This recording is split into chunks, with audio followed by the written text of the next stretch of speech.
अभिजीत के इंटरव्यू के लिए आज शहर के प्रेस रिपोर्टर की भीड़ है।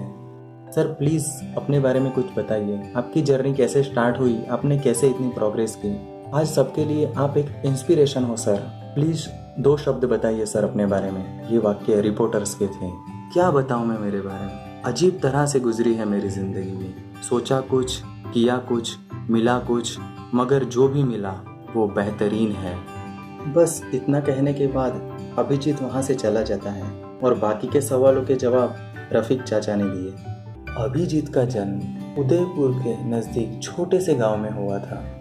हम सबके जैसा ही छोटा सा परिवार था, माँ, बाप और अभिजीत। अभिजीत जन्म के 5 साल तक बोलना नहीं सीखा था और माता पिता के बहुत मन्नतों के बाद थोड़ा थोड़ा बोलने लगा था। आज पूरी तरह बोल लेता है, लेकिन बोलता बहुत कम है। बड़ा हंसता खेलता परिवार था अभिजीत का। 10 साल की उम्र तक पिताजी का एक्सीडेंट में मृत्यु हो जाने के बाद वो ज़्यादा खामोश हो गया था। माँ घर संभालती और काम भी करती। अभिजीत ने भी बचपन से ही स्कूल के साथ साथ काम करना सीख लिया था। कोई काम छोटा या बड़ा नहीं होता, ये समझने वाला अभिजीत नास्तिक होने के बावजूद इंसानियत में बड़ा विश्वास रखता था। अपनी रोज की हर कमाई का आधा हिस्सा वो ये सोचकर दान दे दिया करता था कि मुझसे भी कोई ज़्यादा ज़रूरतमंद होगा। बहुत साधारण दिखने वाला अभिजीत बूढ़े बुजुर्गों का हीरो था। दुकानों पे चाय के कप धोना, बर्तन मांजना, घर घर न्यूज़पेपर देने जाना और घर पे माँ के साथ रसोई में हाथ बटाना, ये सब काम स्कूल से आने के बाद करता। थोड़ा बड़ा होने पर ढाबे पर बावर्ची का काम किया करता। घर और बाहर के कामों से फुर्सत मिलने के बाद घर से 5-6 किलोमीटर दूर एक वृद्धाश्रम में जाकर समय बिताता। पाँवों के लड़खड़ाने पे तो सबकी है नज़र, पाँवों के लड़खड़ाने पे तो सबकी है नज़र, सर पे कितना बोझ है कोई देखता नहीं। लेकिन अभिजीत वृद्धाश्रम के सभी दादा दादियों की छोटी छोटी बातों का ध्यान रखता, उन्हें अच्छे से सुनता और उनकी केयर भी करता। कुछ साल बाद उदयपुर शहर के होटल में जॉब करने का विचार किया और अभिजीत ने कई होटलों में इंटरव्यू भी दिया, लेकिन उनकी अपेक्षा पे खरा उतरे वो ये बंदा नहीं था। बहुत कम बोलना और बहुत साधारण दिखना ये अभिजीत के वीक पॉइंट्स थे। अभिजीत लाइफ में आगे बढ़ना चाहता था। अभिजीत ने गांव के बाहर एक छोटी सी फूड शॉप शुरू करने के लिए पैसे जमा किए, मगर होने को भी कुछ और ही मंजूर था। अभिजीत की माँ अक्सर बीमार रहने लगी थी। सारे पैसे माँ की दवाई में खर्च होने लगे। बीमारी में ना पैसे बचे और ना माँ। अब हताश अभिजीत घर पे ही वक्त बिताने लगा, ना कहीं जाना और ना कहीं आना। माँ के देहांत के 15-20 दिन बाद अभिजीत घर पे बैठा था। घर का दरवाज़ा किसी ने खटखटाया।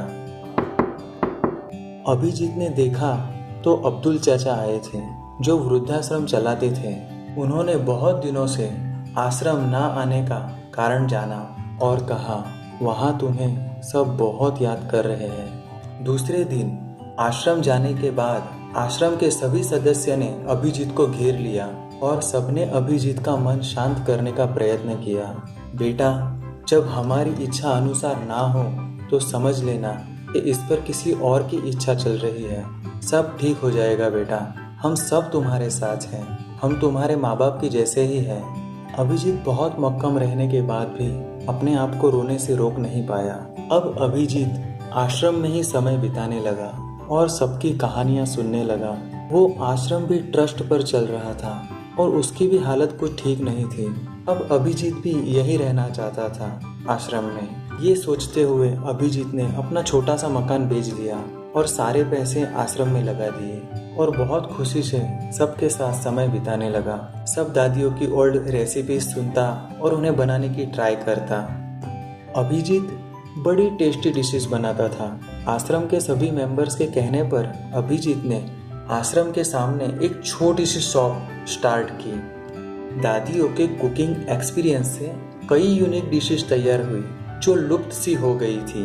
दादा दादियों की हेल्प कुकिंग में और सर्विस में मिलने लगी। टेस्टी और यूनिक डिशेस होने की वजह से क्राउड भी बढ़ने लगी। फैमिलियर एनवायरनमेंट और माउथ वाटरिंग टेस्ट की वजह से लोग भी जुड़ने लगे। अब आश्रम एक यूनिक प्लेटफॉर्म बनता जा रहा था। उदयपुर शहर के टूरिस्ट भी डिश टेस्ट करने आने लगे। पहले जो चुपचाप से आश्रम में जीवन यापन करते थे, आज वो चर्चा में आने लगे। अब ये दान के भरोसे नहीं, मेहनत करके जीने वालों का आश्रम था। अभिजीत ने बहुत सूझबूझ से बिजनेस को एक्सपांड किया। शहर में एक से बाद एक कई शॉप की और कईयों को रोजगार दिया। सब श्रेय अभिजीत को देने लगे। अभिजीत को गम के सामने कई सारी खुशियां मिल गई। इस आश्रम ने बिजनेस के दम पर कई सारे और आश्रमों को फाइनेंशियल हेल्प की। आज 5 साल के बाद अभिजीत ने 2 करोड़ का डोनेशन अंध बच्चों के स्कूल में दिया है। इसी वजह से अभिजीत सर का इंटरव्यू हो रहा है। इंटरव्यू के अंत में अब्दुल चाचा ने 2 लाइनें कही। हदें शहर से निकली तो गांव गांव चली, हदें शहर से निकली तो गांव गांव चली, कुछ यादें मेरे संग पाँव पाँव चली। सफ़र जो धूप का किया तो तजुर्बा हुआ, सफ़र जो धूप का किया तो तजुर्बा हुआ, वो जिंदगी ही क्या जो छाँव छाँव चली।